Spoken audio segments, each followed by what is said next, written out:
আসসালামু আলাইকুম এভরিওয়ান, সবাই কেমন আছো? আশা করছি সবাই অনেক বেশি ভালো আছো। আজকের রেসিপিতে তোমাদেরকে দেখাবো কিভাবে মশলার কম্বিনেশন ঠিক রেখে টেস্টি আর পারফেক্টভাবে গরুর মাংসটা খুব সহজেই রান্না করতে হয়। চলো তাহলে আজকের ফুল ভিডিওটা দেখে নিই। সবার প্রথমেই চুলাইতে একটা প্যান বসিয়ে দিয়েছি। প্যানের মধ্যে দিয়ে দিব 100 মিলি তেল। তেলটা সামান্য গরম হয়ে এলে এর মধ্যে অ্যাড করে দেব 2টা তেজপাতা আর দিয়ে দিচ্ছি 2টা শুকনা মরিচ। এখন আমি এর মধ্যে অ্যাড করে দিব 1 কাপ পেঁয়াজ কুচি। পেঁয়াজটা দিয়ে কিছুক্ষণ তেলের মধ্যে ভেজে নিব। কিছুক্ষণ ভাজা হলে দেখবা পেঁয়াজের কালারটা চেঞ্জ হয়ে হালকা ব্রাউন কালার হয়ে আসবে। তখন আমি এর মধ্যে অ্যাড করে দিব বাটা মশলা। বাটা মশলার মধ্যে আমি নিয়েছি 1.5 টেবিল চামচ আদা বাটা, 1 টেবিল চামচ নিয়েছি আমি জিরা বাটা আর 1 টেবিল চামচ নিয়েছি আমি রসুন বাটা। এখন আমি আদা রসুন জিরা সামান্য তেলে ভেজে নিব। আদা রসুনের কিন্তু কাঁচা গন্ধ থাকে, সো আমি এটা ততক্ষণ পর্যন্ত ভেজে নিব যতক্ষণ না এই আদা রসুন আর জিরার কাঁচা গন্ধটা চলে যায়। কিছুক্ষণ ভেজে নিয়ে এর মধ্যে আমি দিয়ে দিচ্ছি সামান্য পানি, যেন মশলাটা পুড়ে না যায়। এখন আমি কিছুটা নেড়ে এর মধ্যে দিয়ে দিব গুঁড়া মশলা। গুঁড়া মশলার মধ্যে আমি 2 টেবিল চামচ নিয়েছি আমি মরিচ গুঁড়া, 1 টেবিল চামচ নিয়েছি হলুদ গুঁড়া আর 1/2 টেবিল চামচ দিয়েছি ধনে গুঁড়া। এখানে তোমরা তোমাদের পছন্দ অনুসারে মরিচ গুঁড়োটা দিয়ে নিবে। তোমরা কেউ চাইলে কম বেশি করে নিতে পারো, তোমাদের পছন্দ মতো ঝালটা বাড়িয়ে বা কমিয়ে নিয়ে নিতে পারো। আমি এই মশলাটা কিন্তু বেশ কিছুক্ষণ সময় নিয়ে কষিয়ে নিয়েছি, এই 10 মিনিটের মতো। এখন আমি এর মধ্যে অ্যাড করে দিব 1.5 টেবিল চামচ লবণ। লবণটা তোমরা তোমাদের টেস্ট অনুসারে দিয়ে নিবে। এখন আমি এর মধ্যে অ্যাড করে দিব হাড় চর্বি সহ রেগুলার কাট করে নিয়ে 1 কেজি পরিমাণে গরু মাংস। সেটা এখন এর মধ্যে দিয়ে দিব। মাংসটা মশলার সঙ্গে খুব ভালো করে মিশিয়ে নিব। এবার এই মাংসটা ঢাকনা দিয়ে প্রায় 15 থেকে 20 মিনিটের জন্য আমরা রান্না করে নিব।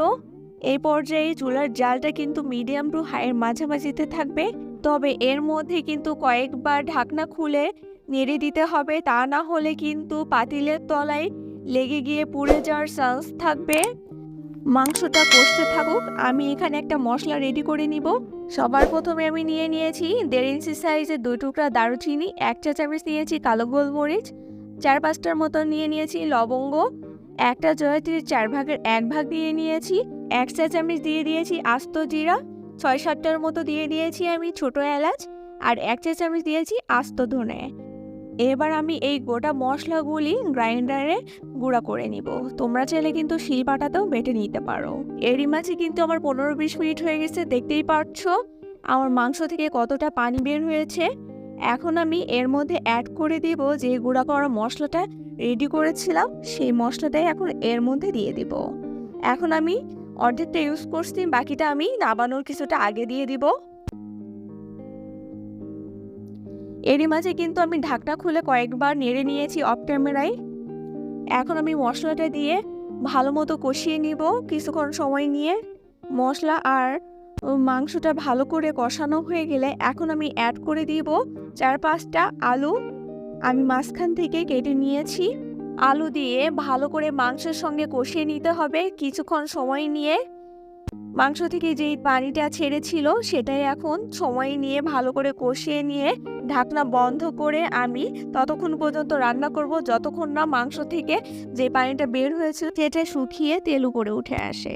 এ পর্যায়ে কিন্তু আমি কয়েকবার ঢাকনা খুলে নেড়ে নিয়েছি, তা না হওয়ার পরে কিন্তু তলায় লেগে পুরো স্মেল আসতে পারে, সেটা কিন্তু মাংসের টেস্টটা একদমই বাজে করে দিবে।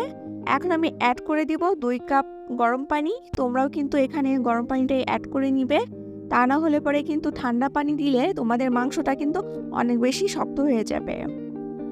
সামান্য নাড়াচাড়া করে ঢাকনা বন্ধ করে ততক্ষণ পর্যন্ত রান্না করে নিতে হবে যতক্ষণ না মাংসটা প্রপারলি সেদ্ধ হয়ে যাচ্ছে।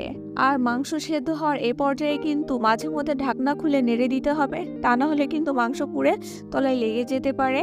প্রায় 35 থেকে 40 মিনিট পর আমার অলমোস্ট মাংসটা সেদ্ধ হয়ে গেছে আর ঝোলের পানিটাও কিন্তু বেশ কমে এসেছে। আর দেখতেই পাচ্ছ এখানে তেলটাও কিন্তু উপরে ভেসে উঠতে শুরু করে দিয়েছে। রান্নার এই পর্যায়ে এখন আমি অ্যাড করে দিব এর মধ্যে পেঁয়াজ বেরেস্তা।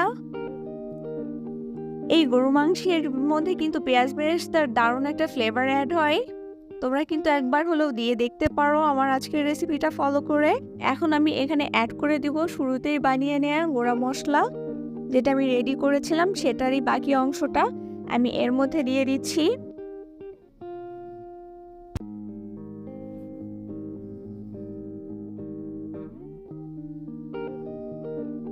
এখন আমি এর মধ্যে অ্যাড করে দিব 4-5টা কাঁচামরিচ। কাঁচামরিচটা এখানে সুন্দর একটা ফ্লেভার অ্যাড করবে। কিছুটা নেড়ে নিয়ে এখন আমি ঢাকনা বন্ধ করে 15 মিনিটের জন্য দমে বসিয়ে রাখবো। এ পর্যায়ে চুলার জালটা অফ করে মাংসটা সার্ভ করে নিব। দেখতেই পাচ্ছ আজকের গরু মাংসগুলোর কালারটা কতটা সুন্দর এসেছে। আমার আজকের ফুল রেসিপিটা দেখলে তোমরাও কিন্তু বাসায় পারফেক্ট মশলার কম্বিনেশনে খুবই টেস্টি করে মজাদার এই গরু মাংস রেসিপিটা তৈরি করে নিতে পারবে। আমার আজকের সহজ এবং মজাদার রেসিপিটা তোমাদের কাছে ভালো লাগলে অবশ্যই কিন্তু আমার চ্যানেলটা লাইক, কমেন্ট অ্যান্ড সাবস্ক্রাইব করে দিও। আল্লাহ হাফেজ।